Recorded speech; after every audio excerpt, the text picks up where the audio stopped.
Ordnance Survey is the national mapping agency for Great Britain and is one of the world's largest producers of maps. Since the 1st of April 2015 it has operated as Ordnance Survey Ltd, a government-owned company, 100% in public ownership. The Ordnance Survey Board remain accountable to the Secretary of State for Business, Energy and Industrial Strategy. It is also a member of the Public Data Group.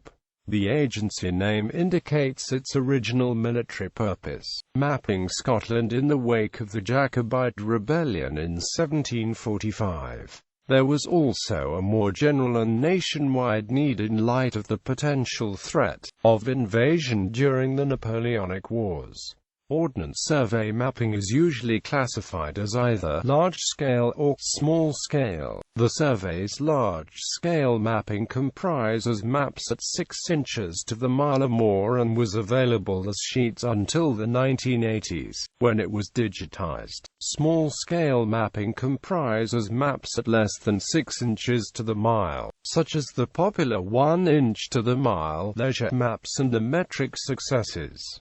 These are still available in traditional sheet form. Ordnance survey maps remain in copyright for 50 years after the publication. Some of the copyright libraries hold complete and near-complete collections of pre-digital OS mapping. Origins. The origins of the Ordnance Survey lie in the aftermath of the Jacobite rising leading to the Battle of Culloden in 1746.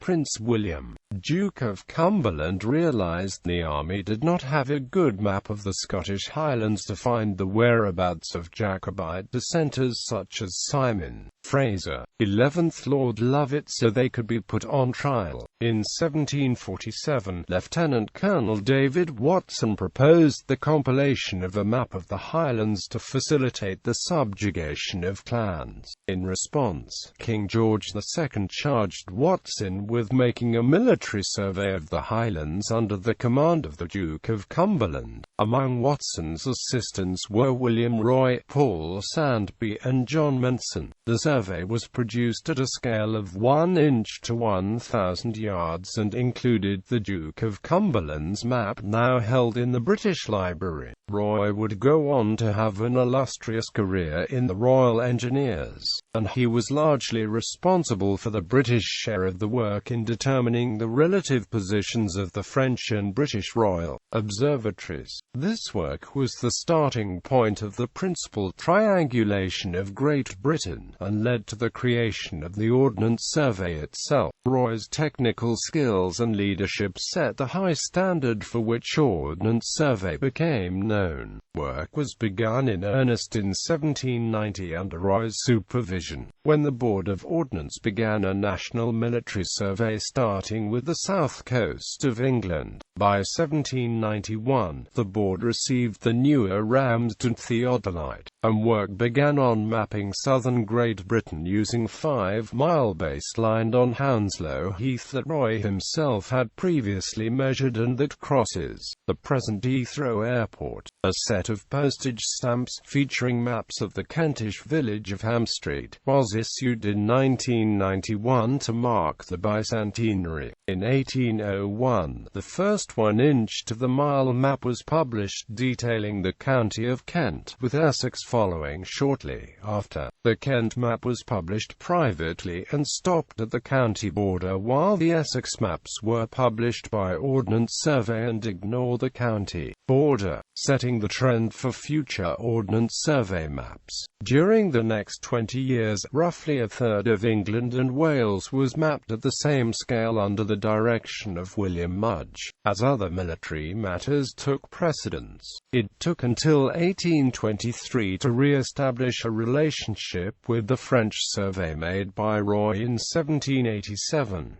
By 1810, 1 inch to the mile maps of most of the south of England were completed, but were withdrawn from sale between 1811 and 1816 because of security fears. It was grueling work. Major Thomas Colby, later the longest-serving Director General of Ordnance Survey, walked 586 miles in 22 days on a reconnaissance in 1819. In 1824, Colby and most of his staff moved to Ireland to work on a 6 inches to the mile valuation survey. The Survey of Ireland, county by county, was completed in 1846. The suspicions and tensions it caused in rural Ireland are the subject of Brian Friel's play translations. Colby was not only involved in the design of specialist measuring equipment, he also established a systematic collection of place names, and reorganized the map-making process to produce clear, accurate plans. Place names were recorded in name books, a system first used in Ireland.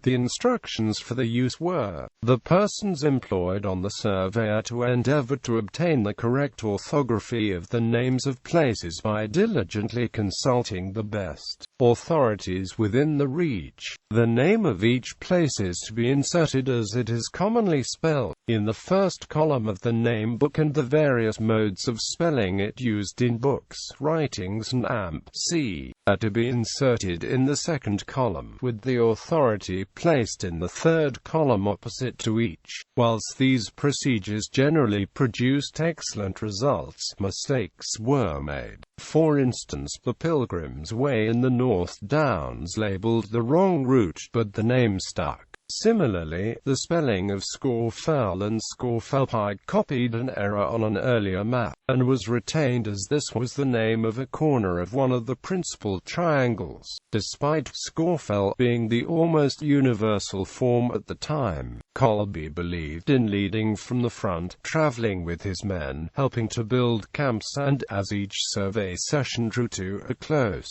arranging mountain-top parties with enormous plum puddings. The British Geological Survey was founded in 1835 as the Ordnance Geological Survey, under Henry de la Beach, and remained a branch of the Ordnance Survey until 1965. At the same time, the uneven quality of the English and Scottish maps was being improved by engravers under Benjamin Baker. By the time Colby retired in 1846, the production of 6-inch maps of Ireland was complete. This had led to a demand for similar treatment in England, and work was proceeding on extending the 6-inch map to northern England, but only a 3-inch scale for most of Scotland. When Colby retired, he recommended William Yolland as his successor, but he was considered too young, and a less experienced Lewis Alexander Hall was appointed. When, after a fire in the Tower of London, the headquarters of the survey was moved to Southampton, Yolland was put in charge, but Hall sent him off to Ireland, so that he was again passed over when Hall left in 1854 in favour of Major Henry James. Hall was enthusiastic about extending the survey of the north of England to a scale of 1 to 2,500. In 1855, the Board of Ordnance was abolished and the Ordnance Survey was placed under the War Office together with the Topographical Survey and the Depot of Military Knowledge. Eventually, in 1870, it was transferred to the Office of Works. The primary triangulation of the United Kingdom of Roy, Mudge and Yolland was completed by 1841, but was greatly improved by Alexander Ross Clark, who completed a new survey based on Aries spheroid in 1858, completing the principal triangulation. The following year, he completed an initial leveling of the country. Publication of the 1-inch to the mile series for Great Britain was completed in 1891.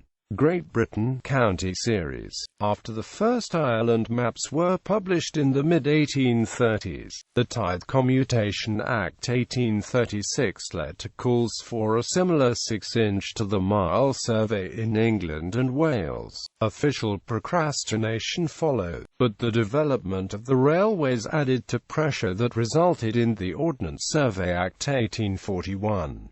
This granted a right to enter property for the purpose of the survey. Following a fire at its headquarters at the Tower of London in 1841, the Ordnance Survey relocated to a site in Southampton and was in disarray for several years, with arguments about which scales to use. Major General Sir Henry James was by then Director General, and he saw how photography could be used to make maps of various scales cheaply and easily. He developed and exploited photosincography, not only to reduce the costs of map production but also to publish facsimiles of nationally important manuscripts. Between 1861 and 1864, a facsimile of the Domesday Book was issued, county by county, and a facsimile of the Gough map was issued in 1870. For the 1840s, the Ordnance Survey concentrated on the Great Britain county series, modelled on the earlier Ireland Survey. A start was made on mapping the whole country, county by county, at 6 inches to the mile. From 1854, to meet requirements for greater detail, including land parcel numbers in rural areas and accompanying information, cultivated and inhabited areas were mapped at 1 to 2,500, at first parish by parish, with blank space beyond the parish boundary, and later continuously.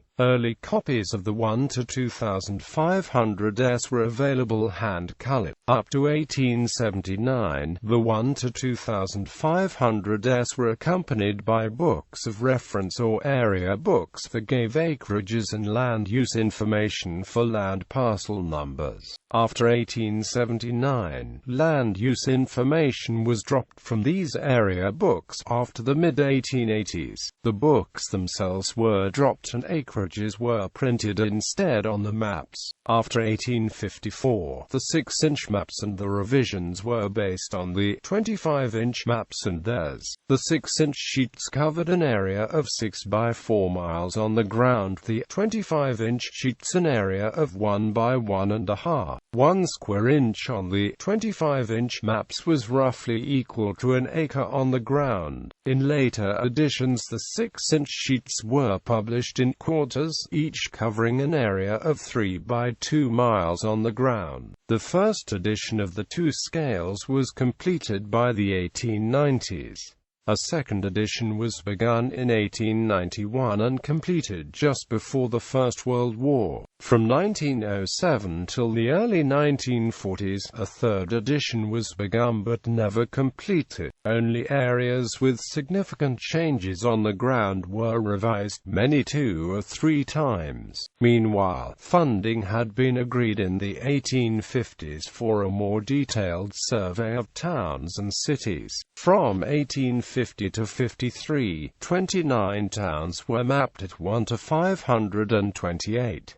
From 1855, 1 to 500 became the preferred scale. London and some 70 other towns were already being mapped at 1 to 1,056. Just under 400 towns with a population of over 4,000 were surveyed at one of these 3 scales, most at 1 to 500.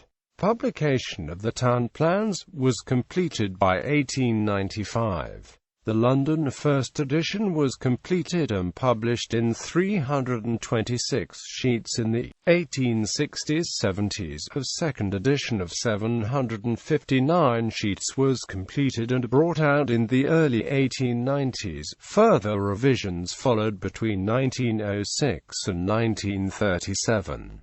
Very few other towns and cities saw a second edition of the town plans. From 1911 onwards, mainly between 1911 and 1913, the Ordnance Survey photo enlarged many 1 to 2,500 sheets covering built-up areas to 1 to 1,254. Land valuation and inland revenue purposes. About a quarter of these 1 to 1,250s were marked partially revised 1,912-13, in areas where there were no further 1 to 2,500s. These partially revised 50-inch sheets represent the last large-scale revision of the county series. The county series mapping was superseded by the Ordnance Survey National Grid 1 to 1,250s, 1 to 2,500s and 1 to 10,560s after the Second World War. For the late 19th century to the early 1940s, the OS produced many restricted versions of the county series maps and other War Department sheets for War Office purposes, in a variety of large scales that included details of military significance such as dockyards, naval installations, fortifications and military camps. Apart from a brief period during the disarmament talks of the 1930s, these areas were left blank or incomplete on standard maps. The War Department 1 to 2,500s, unlike the standard issue, were contoured. The declassified sheets have now been deposited in some of the copyright libraries, helping to complete the map picture of pre-Second World War Britain. 20th century. During the World War I, Ordnance Survey was involved in preparing maps of France and Belgium. During World War II, many more maps were created, including 1 to 40,000 scale map of Antwerp, Belgique, 1 to 100,000 scale map of Brussels, Belgium, 1 to 5 million scale map of South Africa, 1 to 250,000 scale map of Italy, 1 to 50,000 scale map of Northeast France, 1 to 30,000 scale map of the Netherlands with manuscript outline of districts occupied by the German Army. After the war, Colonel Charles Close, then Director General, developed a strategy using covers designed by Ellis Martin to increase sales in the leisure market.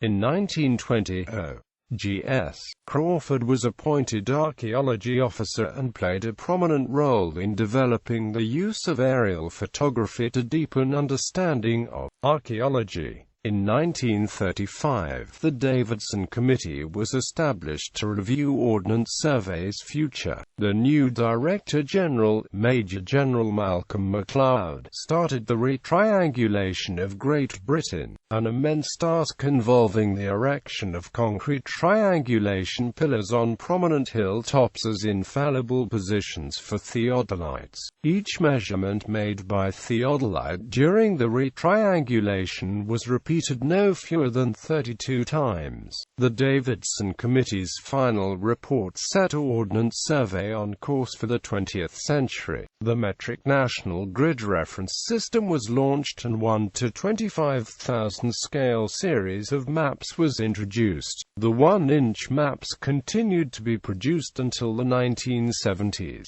when they were superseded by the 1 to 50,000 scale series, as proposed by William Roy more than 2 centuries earlier. Ordnance Survey had outgrown its site in the center of Southampton. The bombing during the Blitz devastated Southampton in November 1940 and destroyed most of Ordnance Survey's city center offices. Staff were dispersed to other buildings and to temporary accommodation at Chessington and Esher, Surrey, where they produced 1 to 25,000 scale maps of France, Italy, Germany and most of the rest of Europe in preparation for its invasion. Until 1969, Ordnance Survey largely remained at its Southampton city centre HQ and at temporary buildings in the suburb of Maybush nearby. When a new purpose-built headquarters was opened in Maybush adjacent to the wartime temporary buildings there,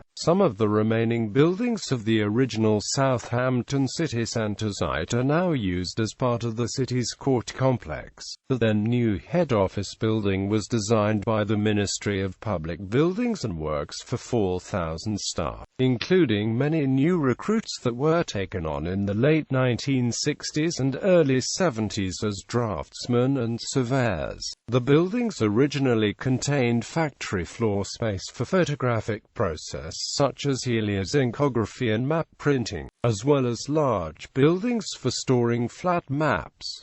Above the industrial areas are extensive office areas. The complex is notable for its concrete mural by sculptor Keith McCarter and the concrete elliptical paraboloid shell roof over the staff restaurant building. In 1995, Ordnance Survey digitized the last of about 230,000 maps, making the United Kingdom the first country in the world to complete a program of large-scale electronic mapping. In 1999, the agency was designated a trading fund, required to cover its costs by charging for its products and remit a proportion of its profits to the Treasury. Officially, it is now a civilian organization with executive agency status. By the late 1990s, the need for vast areas for storing maps and for making printing plates by hand had been made obsolete by technological developments. Although there was a small computer section at Ordnance Survey in the 1960s, the digitizing program had replaced the need for printing large-scale maps, while computer-to-plate technology had also rendered the photographic plat-making areas obsolete. Part of the latter was converted into a new conference center in 2000, which was used for both internal events and made available for external organizations to hire. 21st century. In summer 2010, the announcement was made that printing and warehouse operations were to be outsourced, ending over 200 years of in-house printing. As already stated, large-scale maps had not been printed at Ordnance Survey since the common availability of geographical information systems, but until late 2010, the OS Explorer and OS Land Ranger series were printed in Maybush. In April 2009, construction began on a new head office located at Adnick Park on the outskirts of Southampton. As of the 10th of February 2011, virtually all staff had relocated to the new Explorer House building and the old site had been sold off and redeveloped. Prince Philip, the Duke of Edinburgh, officially opened the new headquarters building on the 4th of October 2011. On the 22nd of January 2015, it was announced that the organization was planned to move from a trading fund model to a government-owned limited company, with the move expected to be completed in April 2015. The organization would remain fully owned by the UK government and retain many of the features of a public organization. On the 6th of March 2015, a new CEO was announced to replace Vanessa Lawrence, who had left in 2014. Nigel Clifford, CEO of Proxerve Holdings Limited, was appointed by Business Minister Matthew Hancock. In September 2015, the history of the Ordnance Survey was the subject of a BBC4 documentary entitled A Very British Map: The Ordnance Survey Story.